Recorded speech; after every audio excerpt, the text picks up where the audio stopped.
Sofrimentos. Existe um princípio, e esse princípio, ele rege como que a gente tem que se comportar diante do sofrimento. Esse princípio diz o seguinte: Deus nunca vai nos deixar passar por uma tempestade sem que Ele nos dê poder para vencê-la. Então, guardem isso. Deus nunca vai deixar você entrar numa tempestade, viver o sofrimento, viver as estações de inverno, né? Viver essa tempestade sem que Ele nos dê poder, sem que Ele te dê poder para vencer, sem que Ele te fortaleça e te dê esse poder. Esse princípio, ele é valioso, gente. Só que isso nos dá um insight que é muito importante. Deus não é o autor do sofrimento, porque Deus é amor. Ele não tem amor, Ele é o amor. E está isso em inúmeras passagens da palavra dizendo que Ele é o amor. Quem é o autor do sofrimento? É o mundo. É o inimigo. Deus não. Porque amor e sofrimento não se misturam. É como água e óleo.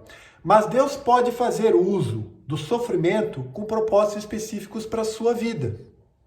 A gente nunca pode esquecer que o propósito maior que Deus tem com cada um de nós é nos levar à vida eterna. Esse é o propósito maior dele. Ele quer que você e eu passemos a vida com Ele na eternidade. E Ele vai fazer de tudo. Ele vai mover céus e terra para que isso aconteça.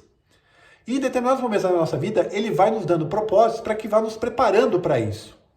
Se a gente pega a história de José no Egito, José passou por muito sofrimento. Mas Deus tinha um propósito com ele. E o propósito final dele, quem conhece a história de José tem um final feliz.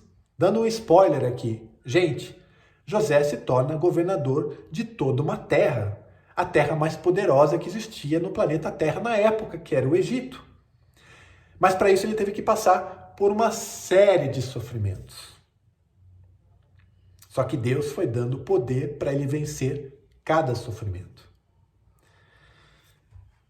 A gente nunca pode esquecer de que Deus não vai permitir uma prova maior do que aquela que a gente possa suportar. Está lá em 1 Coríntios 10. Vá lá e leia. Não vai dar uma prova maior do que aquela que a gente possa suportar. Se a gente está passando por um sofrimento, você tem capacidade de suportar e de vencer esse sofrimento. A gente precisa lembrar também que quando Jesus ele entrou ali com os discípulos no barco e viveu uma tempestade, Jesus estava dormindo, Jesus estava descansando e os discípulos estavam apavorados com a tempestade, achando que iam morrer. E aí quando Jesus levanta, dá uma lição neles de fé e cessa a tempestade. O que isso significa, gente? Jesus está com a gente nesse barco durante a tempestade. Em algum momento, ele cessa essa tempestade.